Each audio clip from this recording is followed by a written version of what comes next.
crossover editions of the Locked On Nationals and Locked On Padres podcast. I am Josh Neighbors. I am talking to Javier Reyes, who I call Javi, so when I call him Javi, and his full name's Javier. It's just Thank you, man. I appreciate that. Thank you for getting the just a semantics courtesy. down. Just courtesy, because if you're watching on YouTube, it says Javier, and we call him Javi. So I just want to make sure the folks knew what's happening there. You got to make sure because the folks get confused sometimes, especially in baseball with, we're following Hall of Fame voting and certain older and sometimes voters. There's guys named Giancarlo, Mike Stanton, and multiple names. Who knows? People are still pronouncing Francisco Lindor's name wrong, like for some reason. I don't know how, but they're still doing it. Like I get it. It happens. Wait, hold on. Yeah. Who's doing that? It was an announcer for a Cleveland game. You don't remember this? It was like a month with the season left. He kept calling him Frankie. And he made a big deal about the preseason where he was like, I really want to be called Francisco. I feel like I don't like the shortcut or whatever. You're Americanizing it. And then this person just out of nowhere is just calling Frankie again. I'm like, Frankie Linder. it's like what happens? Big Frank.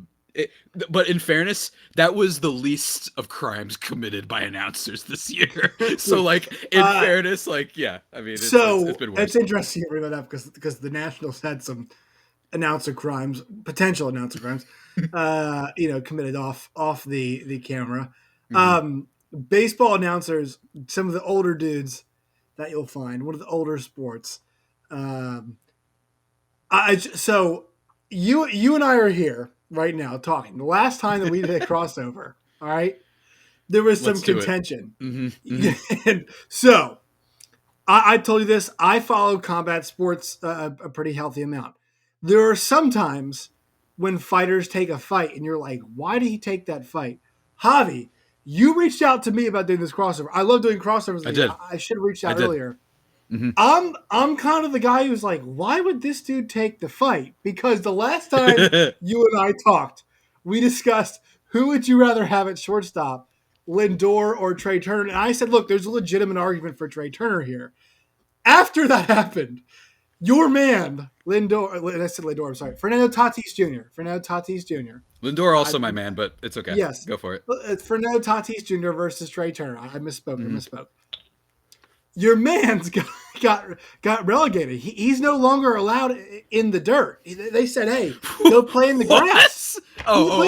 In the grass. I didn't know where you were going with that for a second. I was like, what? What are you talking about? They said, hey, no. Yeah. You keep walking, son. You stop short in the infield. Keep walking. You're playing left field today or right field, whatever field they have him in.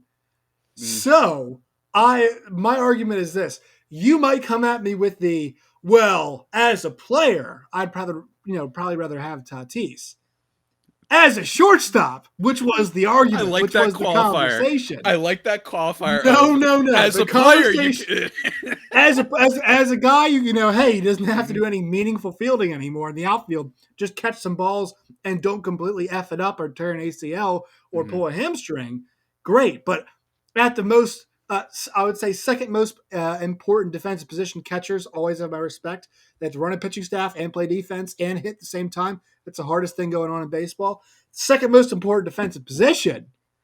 Fernando's he got the hee-ho in that position. So I'm just saying, tough fight for you to take coming back and trying to justify that because you laughed in my face in a clip that you posted on your social media. Like, this guy, what a dumbass this guy is. And now this dude you back doesn't even play shortstop anymore. He's not a shortstop. He's an outfielder. So I just want to say, I want to give you credit for taking a tough fight, but also it's a tough fight you're taking right now. Yeah, I'm like Spike at the end of Cowboy Bebop, just jumping into danger I probably don't have to throw myself into. Hopefully it doesn't end the way that ends. But okay, so first of all, Josh, you're very smart. Okay, you started out, right? I know I basically gave this position to you, but you start out with throwing the haymakers. You know what I mean? And you're at the top of the, what's it called? You're at the top of the hill. You're like the Jonathan Papelbon versus Bryce Harper, right? You got the high ground, right? You start out first. You start out with this, and it is true, you make some good points. The one thing I will concede before I get into what you are completely wrong about is that, yes, Trea Turner turned the hell up after like that whole mini beef. Like, he went nuts. Obviously, have talked about this before. Mike Rizzo, sleeper agent for the Los Angeles Dodgers. It's been confirmed by many sources he wanted to help them out. I think it was at the All-Star break when he ran into him, and just a switch came off, and then he's like, "I got to give up Trea Turner, Max Scherzer at the deadline." So that's what happened there. Let me say, I also agree with that trade was bad. Yeah. So. I guess I didn't. Never mind. I don't even want to get into that whole thing because that's more your field. But like, I will say, Turner did just turn up though, because I think what I did say was I think I had another guy ahead of Turner. I forgot who though. Maybe it was Bogarts. Did you and I talk post trade or pre trade? I forget. Pre trade for sure. Because this was at it was talking about the Nationals. You were talking about the glove, and you're like, I want both sides of the ball. Huh. He was. I mean. He was raking before he went to Los Angeles, man. He was, but then he became like an MVP candidate for a little bit. So that's what I mean. Like that was my point. Down. Well, okay, so to make my point, like I'm like this guy is if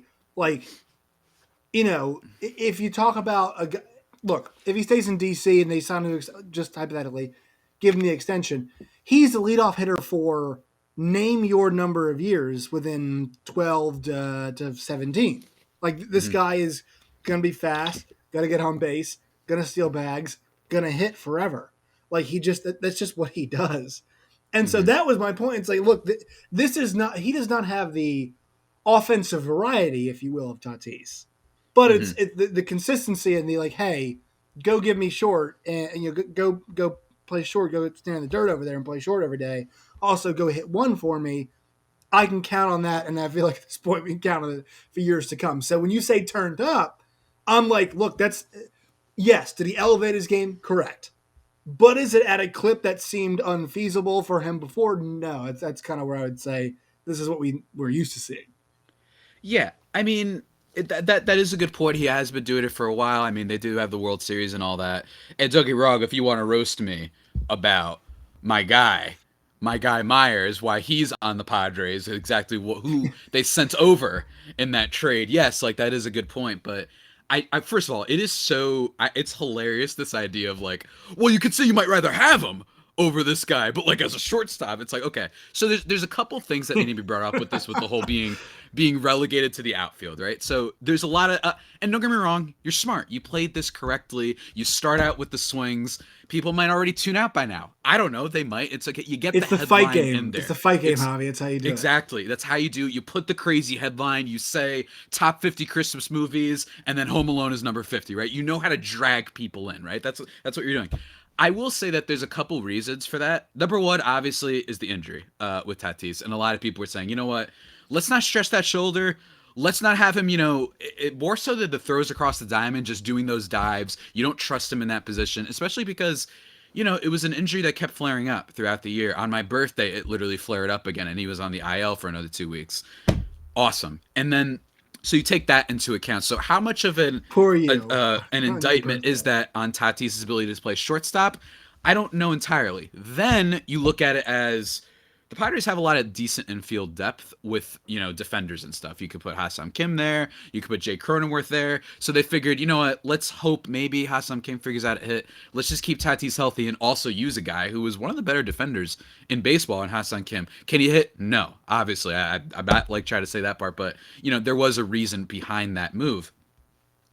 And then the other thing is that I think an unsung part of this is that C.J. Abrams is a big prospect for the Padres that's projected to debut next year. And I think a big thing that people have always been wondering is like, well, Abrams is like a surefire type of infielder, at least as of right now. I've heard that they've tried to practice him in the outfield and whatnot, but second base, shortstop, that's kind of his thing. If he becomes a plus defender there, then it makes sense to at least say, well, what if Tatis can play both? What if, hey, Chris Bryant, he's a big free agent still available. What if he starts, you add value to it? The fact that you can move him around, the fact that you can play him in right field, say, when Will Myers' contract is up next year. It's a move that views the future. And also, the idea of Tatis' defense being deplorable is just kind of, it's a little lazy. It's not totally lazy. Yeah. No. Let me finish. It is a little bit lazy. Now, what I mean by a little bit is that a lot of people said that the what's it called? The Fernando T15 or whatever. Like that was the thing people kept doing, which is true. He started off this year disastrously at shortstop, making a lot of errors. Then the arm thing happens, and it's like, oh my god, or the shoulder thing. I'm sorry, happens. So that becomes a big deal. But, he finishes with still like a positive outs above average too right now, which I'm looking. And that's higher than some other shortstops that I don't see getting, lambasted by people like Corey Seager, who just got 10 years or whatever for $300 bajillion. And he's not nearly, that's a little bit of a stretch. He is an incredible offensive player. Tatis is better, but he's still very incredible. So I'm not going to be mean there. But that's my thing here. Kevin Newman are guys that people call like great shortstops and whatnot. He also was great in 2020. Kevin Newman a great shortstop? In terms of defense. Oh, okay. I was like, when did that happen? I missed it. Yeah. I fell asleep. Tim Anderson, like some of these other guys, I only see Tatis being attacked when it comes to defense. It's not like we haven't seen players that just go through a really bad stretch. And also, if you take into account the shoulder, you take into account everything I mentioned with the team's depth, I'm just not that concerned about that possibly. I'm not. 2020, this was never the argument. He was incredible. Okay. Yeah, but like, the argument was never to be overly concerned about. Because then I'm saying, I would rather have, Nicky Lopez over Trea Turner. He's a better shortstop because he could play defense and whatnot. When you look at the totality of things and you say at WAR, WRC plus and everything, Tatis is ahead. And also, he's super young. He's probably going to get better. Take the break. I know you want to take a break. Go ahead now. No, I wasn't saying take a break. I was going to. You probably should. You just got cooked. You probably should actually during the timing. Well, timing wise, you're right. The thumb thing is, you had to come prepared for this because you're like, wow, I'm in a hole here. They moved my guy to the outfield grass because he can't. Look. Part of playing a position is dependability, is it not? Yeah.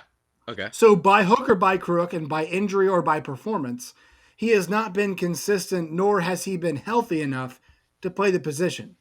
So if I want to say, look, would you trust Tatis at shortstop? No, you can't. The offensive stuff, like, just put it aside because I've already admitted to you that he is. Hold on, whoa! It's so ridiculous hold on. That you can just go, the most important thing, just throw it out. Can I already say? I said he is a more diversified offensive weapon than Trea Turner is. Okay. He is a better offensive player. Mm-hmm. But in a space where, like, hey, are we sending the same guy out to play shortstop every single day? The whole point was I'd rather have Trea Turner. So don't turn this into something that's not because I think Tatis is a spectacular offensive weapon. Here's the thing. If he plays outfield the entire time, like, sure, maybe he can become Bryce Harper and this conversation's a moot point because, like, yeah, it's right field. Who gives a shit? That's probably what this conversation ends up being. But, like, the whole point where, there's a new prospect coming up and, he might be a plus defender at this position. Look, if the guy was good enough to play short, he'd be playing short. Yeah, all right? But, like, you're ignoring the injury part. It's multiple it's not factors and layers. Yes, it is. And he sucked. He sucked, and he got hurt. No, I just think he wasn't as bad as people think. He was not as bad as people think. And he it's was also not throwing out how he looked in 2020. He wasn't good enough. Okay, but he was inconsistent so far at a really it's a premium defensive position. It is a premium defensive position. They don't grow shortstops on trees. They're like, sure. I'm not saying he's Francisco Lindor or anything there. I'm just saying, but that's. I mean, I think it's unfair also too. The kid, what's he? 23, 24? How old is he? I think he should be 22 right now. I should probably know that. I think he's 20. He's 22 during the season. 23. Yeah, he might not be a refined product of the position. That happens across baseball. The Nationals. Yeah, he's still 22. Yeah. Wow, what a youngin'. That's like a thing too. It's like he's not there yet. As a human being, as a player, which is totally fine. Totally fine. But also my point of, hey, why can't I have the Trea Turner's 28-year-old world champion shortstop leadoff guy? Yeah, I think he's 28, turned 29. Mm-hmm. Yeah, the guy who's been there, done that, won it, leadoff, turns into MVP candidate. Like, the idea of you laughing that off the stage, which you did, is not fair. It was not fair at the time. It's not fair today, considering what happened.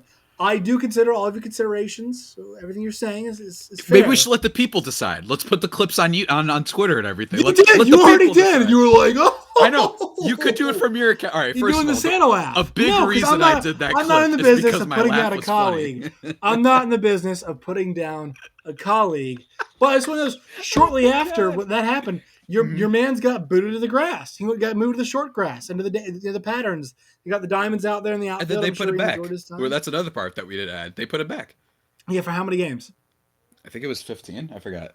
50. Yeah. I don't have that off the top of my And head. how were things going at that point in time? Was it Oh yes, because Tatis was the reason the entire team was what falling apart was, because he what went was to the right situation? field. Yeah, Situation no, matters. don't you Situation dare! You're matters. not putting. Hey, That's we're a really in this stretch. I thing. We're dare really you. in a thing. All right, we actually should pay some bills. They hate us saying here. And I think a couple of our sponsors here. Today's show is brought to you by our friends at Built Bar. Go to built.com. That's built.com. You guys can find all of the available flavors they have today. Use that promo code LOCK15, LOCKED15, LOCK15 for 15% off today. Built Go, Built Boost, Built Bars, all those things. Great for pre-workout, Awesome. post-workout. Yeah, also, honestly, snacks. What's your favorite Yeah. Built Bar, Javi? Favorite Built Apple Bar? almonds crisp, but Built Bar, what are you doing? I need it back in stock. I really want to try their gingerbread and eggnog flavors that just came out, just because they're new, and I'm all for trying new flavors. I tried those Bud Light seltzers. You know what I mean? Like I'll try literally any flavor of anything that I like because it's fun, and we're all gonna die one day, I guess. But yeah, definitely Apple almond crisp. Built Bar, put How it about back a in Bud stock. Light Underrated. seltzer and an Apple Almond Crisp Built Bar for you? There That you would be a go. terrible combination, but you know what? I'm a That'd be disgusting great. human being, That'd and be I would great. still try And it. just dip it in there. You'll be good to go. Well, I didn't say Promo, dip. I thought it was a complimentary thing. promo code LOCK15. It's LOCK15. They've got chocolate chip mint. They've got peanut butter brownie, raspberry, all those kinds of flavors. So anything like, also it's doused in chocolate and it's still good for you. So it's Yeah. better for you than a Hershey bar or whatever. You still work out after you eat a Built bar. So go to built.com, but it's built.com. Get yourself a Built bar or some Built bars, plural, I should say. Promo code LOCKED15. All right, so you also had brought up, and we'll hit this thing here before we take our second break. But you mentioned a Tatis Soto thing, which my brow Yeah. furrowed to that as well. Yeah. This Was was it, you think there was a entirely conversation about those two? Because I thought it so. was Bryce versus Juan, in my opinion. No, I just wanted to bring up like what your thoughts on the MVP race were. This is less combative. Um, I'll start with the first blow. Actually, I lied. This is a little bit combative. So I had Soto third. It's really hard. So what's so hard about this is that I can't get past the fact that there wasn't a single at bat by Juan Soto in the second half that mattered. And let me be very clear with this. It's because it's not his fault. He was doing some amazing things. I'm just saying that like there are so many people that would have to look up what Juan Soto was doing versus actually being like, oh wow, he's out there. And it's not his fault. Before anybody starts throwing that in my face, let me be clear, it's not his fault. The Nationals, like I said, Mike Rizzo, sleeper agent. But it just bothers me that it's like, I don't know, there was like no game that kind of mattered. They were rebuilding. They were tanking. They gave away their two best players. They also lose Schwarber. They even give up what's that reliever's name? Daniel Hudson, is that his name? To the Yeah, Padres. the one that you guys. Yeah, it did not turn out great. That really shows you. But The like one you guys they traded gave for, away yeah. everything, and I just had this vibe of like, don't get me wrong, I'm not like angry if someone had Soto second. I just don't understand that like not a single at All bat right. was like, wow, So this to team counter needs to this, start winning games. Go ahead, go but for it, did the please. pitches for the pitches for the opposite teams they play matter, right? It's It's true, but it's like for the team, and it's like I think Yeah, that but to here's a but here's the degree it thing people are matters. missing. Okay, and you're totally fair, and that is Mhm. why my conversation about who should be the MVP, I lean Bryce because I said, look, they didn't make the playoffs, but man, they got awfully close because of his production, right? I mean, he Mhm. was putting that. He said, "Strap it on me, let me carry that thing as far as I can." In terms of the, I almost said the Eagles' offense, but the Phillies' offense. And I thought he did an excellent job. I think with one. And I think this is asking a lot of people, but it's like, look, did anything change from when Turner and Schwarber were ahead of him to when afterwards, right? When he had two Mm, guys protecting him that interesting. were help. Gotcha. Their Okay. offense was gangbusters when those guys were Mhm. there, right? Mm-hmm. And their offense was actually still pretty decent after they left. Now, they got some help from Alcides Escobar wasn't awful, and Lane Thomas was a revelation. But to me, Lane why? Thomas. Yeah, right. This guy off the What street. the But heck? I didn't my even whole know thing that is you guys like had him. his offensive approach. It doesn't change. He doesn't press. Mm-hmm. He is, he got walked, and I know this speaks to what you're talking about. It's like, hey, look, they traded like everybody, so we'll deal with, we'll walk one more often. But like, as somebody who watched the team, Mm-hmm. there were competitive bats, man. Because sometimes like Alcides Escobar didn't come through, and sometimes Josh Bell doesn't come through. So sometimes you're like, hey, look, you know what? We can pitch to one because actually we're not afraid of the other guys.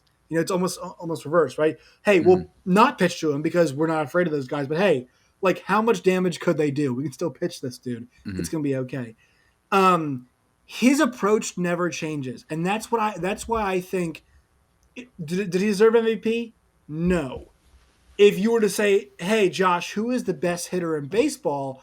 I Mm-hmm. would argue Juan Soto because I would Yeah. say, look at the walk rate, look at the strikeouts, look at the output, right? He's walking a lot more. The strikeouts are way down.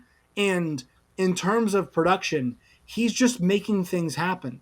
This is a player that if he was on a good baseball team, you could argue for him to hit first, second, and third because of what he does as a hitter. Mm-hmm. And so to me, the complete resume for him as a hitter is the argument for him as an MVP. I thought it was a legit argument. Now, I as I said, I thought Bryce deserved MVP. And so Me that is too. me, the sports guy, saying, look, I think there's a bit of narrative that matters here. Out of three guys who didn't make the playoffs, Tatis, Soto, and Harper, um, what matters to you the most? And look, if you're to say to me, hey, Bryce carried the load there, it was pretty spectacular. They made it. They're close to playoffs, not quite Very there. close. Because Aaron look, Nola, bum. yeah, Give us one bum, quality start, complete Aaron bum. Nola. Good Their God.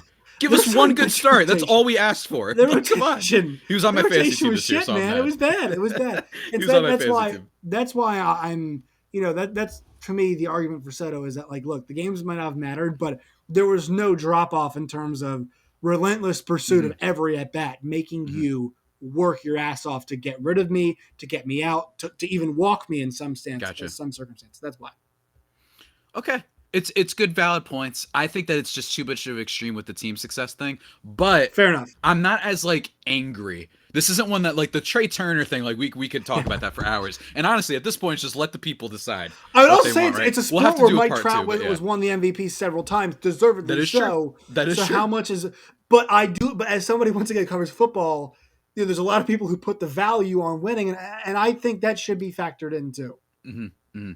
It's just like the other thing though that I will say the positive of this is that it is cool that the winning isn't the only thing that matters now. I Right. feel like they're hit that point. A lot of people said it's Felix Hernandez with his Cy Young that was like the turning point where people were like, you know what, you were just so clearly the best pitcher at baseball Right. this year Right. that like if your team, Jacob DeGrom when he won his Cy Young a few years ago when there was some stat that was like, and I know you follow the Mets in Norway because they're in your Yeah. division. There was some stat that was like, if the Mets had scored like 3 runs, he would have won 26 The games number of or something like positions per that. guy, Like yeah, it was absurd. it Yeah. was like obscene. So I was like, I'm listening to like Mike Wilbon on PTI and going, it's we play to win the game. It's like, yeah, I know, but also like this, all you had to score was 2 runs. That's how good he was. So I Right. do like that. I think it was the first time in baseball history that all 6 MVP finalists in the American League and the National League were all on non-playoff teams. That's kind of cool.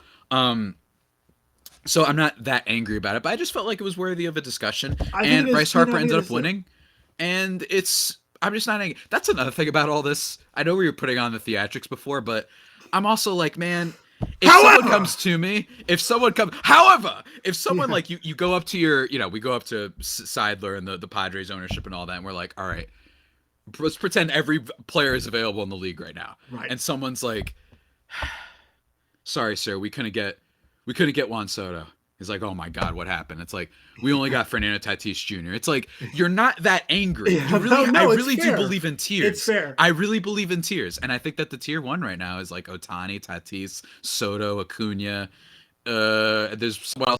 I think what's special about Soto is that he said he wanted to be a Gold Glove caliber guy in the outfield, and Javi might be frozen right now. Uh, but he ended up kind of achieving, he got better, a lot better at defense, being a plus defender. So I think that's something to note as well too. All right, well, Javi is frozen. We'll see if we get him back here. One more sponsor, our friends at betonline.ag. Go to betonline.ag today to find all of your favorite sports action, whether it be racing, whether it be baseball futures, whether it be basketball, college or pro, NFL, college bowl games. You can go to betonline.ag today. Use the promo code, there's the hobbies back. Use the promo code locked on, LOCKEDON, locked on, and you'll receive a 50% deposit bonus if you deposit $100. Give an extra 50 to play with today at betonline.ag. New, sleek looking interface. Use your phone, use your computer. If you have an old iPod Touch and it gets internet access and location services, use that. betonline.ag. It's where the game starts. All right, Javi, we're going to end part one here. So, Yeah, part one. That's right. If people just watch this part, tell people where they can find you and your podcast. Okay. And your you other could work. find and your me. other work too.